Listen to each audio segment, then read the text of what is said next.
Bonjour. Dans cette vidéo, nous allons apprendre à paramétrer les événements moteurs et les prendre en compte dans la programmation.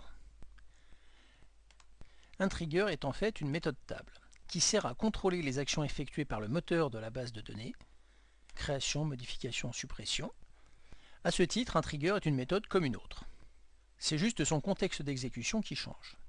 À l'instar des événements formulaires, les événements moteurs doivent être cochés pour que 4D passe la main au trigger à exécuter. C'est dans l'inspecteur de table que nous pouvons activer tel ou tel événement moteur. En bas à droite se trouve le bouton Éditer qui permet de créer la méthode à exécuter lors de la survenue des événements cochés. La méthode est généralement structurée de la manière suivante.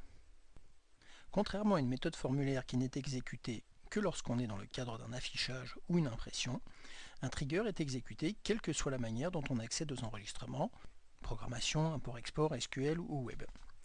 Le trigger a l'avantage d'être un point de passage obligé. Ajoutons le champ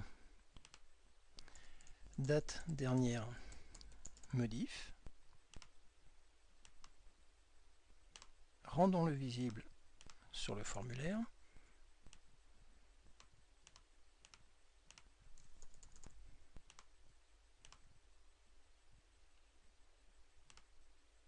Et valorisons-le lors de l'enregistrement d'une fiche.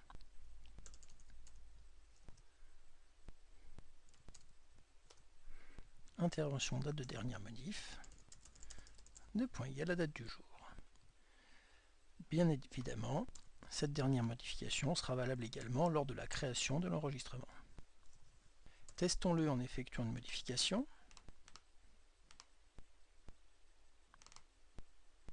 Si nous changeons la date d'intervention en enregistrant et que nous revenons ici, la date de modif a bien été valorisée. Le trigger a donc bien fonctionné.